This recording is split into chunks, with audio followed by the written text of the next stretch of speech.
Hello guys. Welcome to my channel. My name is Richa Gupta और हम यहाँ पर माइक्रोसॉफ्ट एक्सेल का कंप्लीट कोर्स कर रहे हैं। तो गाइस, हम अपने एक्सेल की जर्नी में काफी आगे बढ़ चुके हैं। हमने काफी कुछ सीख लिया। बेसिक का तो हमने कंप्लीट कर लिया, हम एडवांस में आगे बढ़ रहे हैं। एडवांस में भी हमने डेटा क्लीनिंग के बारे में बात करी पिछले लेक्चर्स में।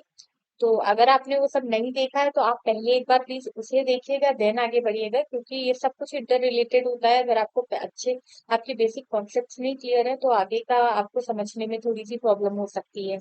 ठीक है। तो आज के लेक्चर में हम क्या पढ़ेंगे? आज के लेक्चर में हम बात करेंगे एक्सेल में पिवट टेबल्स की। पिवट टेबल्स क्या होता है, पिवट चार्ट्स क्या होता है, इसकी हम बात करेंगे। तो गैस, पिवट टेबल्स क्या होता है और इसका यूज हम किस लिए करते हैं? देखिए, एक्सेल में ये बहुत ही इंपॉर्टेंट कॉन्सेप्ट है पिवट टेबल्स। जब आपके पास बहुत बड़ा डेटा होता है, उसको आपको किसी फॉर्म में समराइज करना है। आपको डैशबोर्ड्स बनाने में भी इन सब का यूज कर सकते हो, थोड़ा उसको अच्छे से कि उसका जो लुक आए वो अच्छा सा दिखे। आपको एक अंडरस्टैंडिंग के लिए प्रोफेशनल डैशबोर्ड्स क्रिएट करने, तब आपको पिवट टेबल्स बहुत ही इंपॉर्टेंट होगा। ठीक है, तो हम देखते हैं कि हम इसमें क्रिएट कैसे करते हैं। तो गैस, ये हमारा डेटा है, इसमें हमारी एक टेबल है। ये सेल्स का डेटा है, इसमें हमें ये टेबल दी हुई है। तो अगर हमें पिवट टेबल लगाना है तो पिवट टेबल के लिए सबसे जरूरी क्या होता है कि जो हमारे पास जो डेटा है ये टेबल में है, इस टेबल में हेडर्स का होना जरूरी है। अगर हेडर्स नहीं होंगे तो हम पिवट टेबल का यूज नहीं कर पाएंगे। तो सबसे एक मेन जरूरी चीज है, टेबल में हमारे जो डेटा है उसमें हेडर्स जरूर होने चाहिए। ठीक है, तो चलिए हम पिवट टेबल को यूज करके देखते हैं कि किस तरह से हम लगाते हैं। तो सबसे पहले हम अपनी टेबल को सिलेक्ट करेंगे। जो हमारा डेटा है इसको मैंने सेलेक्ट किया। Correct। इसको मैंने अपने टेबल को सिलेक्ट किया, जिस टेबल पे मुझे पिवट टेबल लगानी है। एक मिनट। ठीक है, ये डेटा सेलेक्ट किया। अब आप जाएंगे इंसर्ट टैब में। इंसर्ट टैब के अंदर आपको ऑप्शन मिलेगा पिवट टेबल। तो यहाँ से आपने पिवट टेबल सेलेक्ट किया। अब इसमें ये आपसे पूछ रहा है फ्रॉम टेबल या फ्रॉम एक्सटर्नल डेटा रिसोर्स। आपको हम कहाँ से सेलेक्ट पिवट टेबल इंसर्ट करवानी है, आपको डेटा कहाँ से लेना है। आपको कोई एक्सटर्नल डेटा सोर्स का यूज कर रहे हैं या हमारी टेबल का यूज कर रहे हैं जो टेबल इसमें है। तो हम तो इस टाइम पे टेबल का ही यूज कर रहे हैं, जो टेबल हमारी एक्सेल में ऑलरेडी मेंटेन्ड है उसका यूज कर रहे हैं। तो हमने सेलेक्ट किया फ्रॉम टेबल रेंज। ये हमने सेलेक्ट किया। अब ये हमसे पूछ रहा है कि आपने टेबल 3 सेलेक्ट कर लिया। देखिए, रेंज में दिखा रहा है कि हमने ये टेबल सेलेक्ट किया है। अब ये पूछ रहा है कि choose where you want the pivot table to be placed. आपको पिवट टेबल कहाँ प्लेस करानी है? इसी वर्कशीट में, एग्जिस्टिंग वर्कशीट में करानी है या फिर न्यू वर्कशीट में? हमने इसमें क्या किया, न्यू वर्कशीट सेलेक्ट किया। आपकी जो रिक्वायरमेंट हो आप उस हिसाब से कर सकते हो। ठीक है, तो हमने न्यू वर्कशीट सेलेक्ट किया, देन क्लिक ऑन ओके। देखिए, ये नई डेटा नई शीट में हमारी पिवट टेबल आ गई। अब इसमें पूछा है, इसमें फील्ड्स ऐड आपको क्या चाहिए। तो जैसे आपको सेल्स का डेटा था, आप चाहते हैं कि आपको दिखे कि एक आइटम की कितनी सेल हुई है। तो उसमें सबसे पहले लगा दें आइटम। आइटम हमें चाहिए, आइटम में कितनी क्वांटिटी आपने सेल की। और क्या चाहते हैं, और हम चाहते हैं टोटल।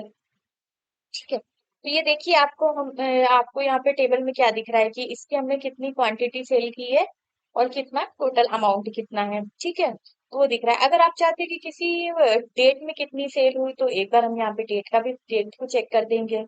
ठीक है, तो ये मैंने डेट को चेक कर दिया। तो अब ये हमें दिखा रहा है कि 15 तारीख को इसमें कितनी सेल हुई, 20 तारीख को कितनी सेल हुई है, और टोटल उसका दिखा रहा है। उसी तरह सेकेंड आइटम के लिए दिखा रहा है। जिस आइटम के लिए भी हमें चाहिए, जिस हम वो सिलेक्ट कर सकते हैं, जिस भी फील्ड के लिए हमें पिवट टेबल सेलेक्ट चाहिए। राइट। तो आप जैसे अब ये हमने पिवट टेबल तो क्रिएट कर ली। अब देखिए, बात करते हैं पिवट चार्ट की। पिवट चार्ट क्या होता है? चार्ट, एक चार्ट के फॉर्म में हमें इस डेटा को दिखाना है। तो हम सबसे पहले क्या करेंगे, सबसे पहले हमने अपनी टेबल सेलेक्ट की। अब यहाँ पे देखिए ऑप्शन आपको मिल रहा है, ये राइट हैंड साइड पे देखेंगे पिवट चार्ट। इसमें जैसे ही आप क्लिक करोगे तो देखिए ये कितने तरह के ऑप्शंस आपको दिख रहे हैं। आप ये कॉलम चार्ट का यूज कर सकते हो। जैसे आपने कॉलम चार्ट सेलेक्ट किया तो इस तरह का कुछ व्यू आएगा। लाइन चार्ट का यूज करोगे, लाइन चार्ट कुछ इस तरह से दिखेगा। पाई चार्ट आपको चाहिए तो पाई चार्ट यूज कर सकते हो। बार ग्राफ चाहिए तो बार ग्राफ यूज कर सकते हो। एरिया चार्ट चाहिए तो एरिया चार्ट। जिस जिस तरह का भी आपको चार्ट चाहिए उस तरह का आपको चार्ट चार्ट यूज कर सकते हो। आपको 3D सर्फेस चाहिए, इसमें बहुत ही अच्छे अच्छे से चार्ट्स आपको मिलेंगे। जो एक्सेल का लेटेस्ट वर्जन है मैं यूज कर रही हूँ।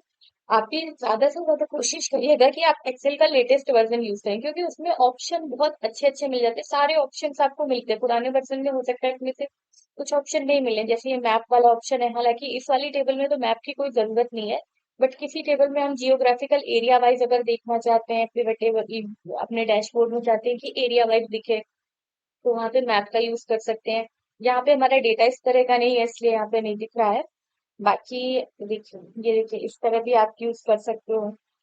तो इसमें बहुत ही अच्छे ऑप्शंस है, तो कोशिश कीजिए कि आप एक्सेल का ना लेटेस्ट वर्जन यूज करें।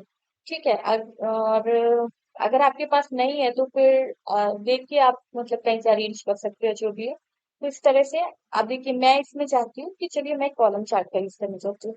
मैंने कॉलम चार्ट सेलेक्ट किया and then click on okay. ठीक है, अब मैं इस चार्ट को थोड़ा यहाँ से कॉपी करूंगी। मैं यहाँ भी जहां भी मैं चाहूँ इसको प्लेस कर सकती हूँ। मैं यहाँ से किसी और शीट में भी पेस्ट कर सकती हूँ, कॉपी किया किसी और शीट में पेस्ट कर दिया। तो देखिए, पिवट चार्ट्स का यूज कहाँ होता है, जब हमें डैशबोर्ड्स बनाने होते हैं एक्सेल में, वहां पे ये बहुत ज्यादा यूजफुल होता है, क्योंकि आपको सारा डेटा, आपको डेटा एनालिसिस में आप कैसे एनालाइज करोगे। एक ये जब चार्ट्स हमारे पास होते हैं, पाई चार्ट्स हो गए, बार चार्ट्स हो गए, इन सब से डेटा एनालाइज करने में हमें बहुत आसानी हो जाती है, राइट। और ये थोड़ा सा लुक भी इसका अट्रैक्टिव हो जाता है। तो ये बहुत इंपॉर्टेंट कॉन्सेप्ट है गाइस, आप इसको प्रैक्टिस करके जरूर देखिएगा। और अगर आपको कोई भी डाउट्स, कोई भी इश्यू आता है ये पिवट टेबल पिवट चार्ट्स में, तो आप मुझे प्लीज कमेंट बॉक्स में कमेंट कीजिएगा, मैं जरूर वहां पे रिप्लाई करूंगी। I will be more than happy to, right. तो गाइस, आज के लेक्चर में बस इतना ही। मिलते हैं नेक्स्ट लेक्चर में, तब तक के लिए थैंक यू फॉर वॉचिंग।